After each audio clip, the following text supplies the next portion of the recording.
आप अपने जीवन को बेहतर तरीके, सुकून और शांति के साथ जी सकते हैं, लेकिन इससे पहले आपको जान लेना चाहिए, सफलता उसी व्यक्ति को मिलती है जो सही रणनीति के साथ जीवन में लक्ष्य को पाना चाहता है।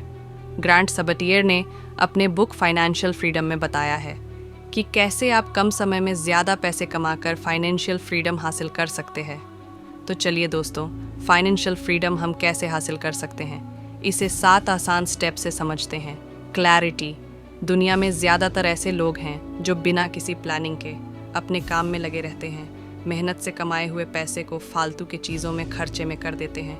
उन्हें इस बात का बिल्कुल भी ख्याल नहीं रहता जब हमारी उम्र रिटायरमेंट की हो जाएगी तो उस समय हम कैसे सरवाइव करेंगे। ग्रांट सबटियर का कहना है, इंसान को जीवन के शुरुआती दिनों से ही क्लियर होना चाहिए कि रिटायर के बाद लाइफ को जीने के लिए कितने पैसों की ज़रूरत है। इसे पहले ही डिसाइड कर लेना चाहिए। उदाहरण के लिए, यदि आप 1 साल में 2 लाख रुपए खर्च करते हैं तो होने वाले खर्च को 25 से गुणा कर दीजिए। 5 करोड़ यानी कि रिटायरमेंट के बाद फाइनेंशियली इंडिपेंडेंट होने के लिए आपके पास 5 करोड़ रुपए होने चाहिए। सेल्फ सफिशिएंसी में ग्रांट सबटियर कहते हैं, जब आप खूब सारा पैसा कमाने लगो, खुद पर निर्भर हो जाओ, तो फाइनेंशियल फ्रीडम हासिल करने के लिए आपका नेटवर्थ क्या है, साल में खर्च कितना है, सेविंग कितना कर लेते हो, इन सभी का हिसाब किताब रखें और 1 रिपोर्ट तैयार करें ताकि पता चल सके फाइनेंशियल फ्रीडम अचीव करने के लिए आप कितना कदम दूर हो। इसके लिए आपको हर महीने कितने रुपए सेविंग करने की आवश्यकता है। Breathing room. जब आप पता कर लेते हो आपका फाइनेंशियल कंडीशन क्या है, फाइनेंशियल फ्रीडम पाने के लिए कितने कदम दूर हो, फिर आप अगला स्टेप लें। अनावश्यक खर्चों को कंट्रोल करें। कोई भी चीज़ खरीदने से पहले 10 बार सोचें, क्या वाकई में आपको इसकी ज़रूरत है, ये वस्तु आपके लाइफ में क्या वैल्यू ऐड करेगी, इसके बारे में ज़रूर सोचें, क्योंकि अनावश्यक खर्चे मिलेनियर आदमी को भी गरीब बना देती है। फाइनेंशियल फ्रीडम हासिल करने के लिए ये सबसे महत्वपूर्ण कदम है। इसमें आपको सीखने को मिलता है मेहनत के पैसे को कहाँ खर्च करना चाहिए और कहाँ नहीं। स्टेबिलिटी। किसी भी इंसान को फाइनेंशियली स्टेबल बनने के लिए बहुत ज़्यादा पैसे जमा करने की आवश्यकता होती है। इसके लिए उसे अपनी कमाई का कम से कम 30% हिस्सा सेव करना चाहिए। फाइनेंशियली स्टेबल उसी इंसान को कहा जा सकता है अगर उसकी इनकम बंद भी हो जाए तो आराम से 1 साल बैठकर एंजॉयमेंट के साथ अपनी ज़िंदगी को जी सके। इसलिए आप खुद को इतना स्टेबल बनाइए, रिटायरमेंट के बाद 1 साल नहीं बल्कि पूरे 25 साल तक आपकी इनकम बंद हो जाए फिर भी लाइफ को एंजॉयमेंट के साथ जी सके। दोस्तों, इस फेज़ में आपको पहुंचने के लिए सेविंग करना चाहिए, फिजूल के खर्चे को चिन्हित करके उन्हें लाइफ से हटाना चाहिए। वैसे चीज़ों पर पैसा बिल्कुल नहीं खर्च करना चाहिए जिसकी आवश्यकता ना हो।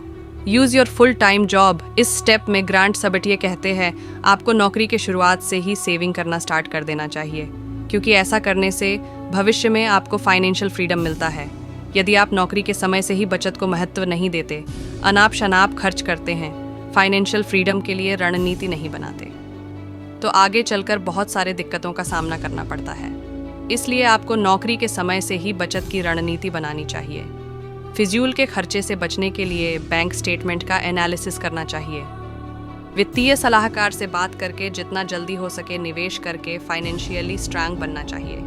ऐसा करने से रिटायरमेंट के बाद आपका भविष्य सुरक्षित हो जाएगा और आप फाइनेंशियल फ्रीडम पा सकेंगे।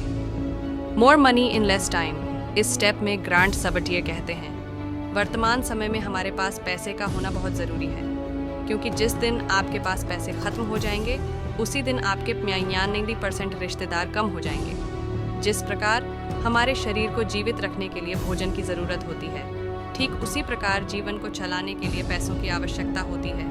कम समय में ज़्यादा पैसे कमाने को लेकर आर्थर कहते हैं, एक 25 वर्षीय लड़का मैट शिकागो में ग्राफिक डिज़ाइन का जॉब किया करता था, जिसमें उसे 2 लाख रुपये की सैलरी मिलती थी। वह एक्स्ट्रा अर्निंग करने के लिए सैलरी का 60% हिस्सा व्यापार में लगा देता था, जिसके कारण उसे हर मंथ एक्स्ट्रा अर्निंग होती थी। देखते ही देखते वह कम समय में ज़्यादा पैसा कमाने वाला व्यक्ति बन गया। इस स्टेप से हमें सीखने को मिलता है कि जितना जल्दी हो सके फाइनेंशियली वेल्थी बनने के लिए हमें इन्वेस्टमेंट शुरू कर देना चाहिए। फाइनेंशियल फ्रीडम, यदि ऊपर बताए गए सभी स्टेप को फॉलो करते हैं तो आप फाइनली 7 स्टेप में पहुंच जाते हैं। इस स्टेप में पहुंचते ही बिना काम किए अपने जीवन को बेहतरीन तरीके से जी सकते हैं, क्योंकि आप सालों साल किए गए मेहनत और इन्वेस्टमेंट से अच्छी खासी इनकम जनरेट करोगे। दरअसल आपको इस स्टेप में पहुंचने के लिए माइंडसेट बनाना होगा। ग्रांट सबटियर द्वारा बताए गए सभी स्टेप फॉलो करना होगा, तब जाकर आप फाइनेंशियल फ्रीडम हासिल कर पाओगे। दोस्तों, ये थी फाइनेंशियल फ्रीडम का बुक समरी। आपको ये बुक समरी कैसे लगी हमें कमेंट करके ज़रूर बताएं। लेटेस्ट वीडियो को देखने के लिए हमारे YouTube चैनल को सब्सक्राइब करना न भूलें। अपना बहुमूल्य समय देने के लिए आपका तहे दिल से शुक्रिया।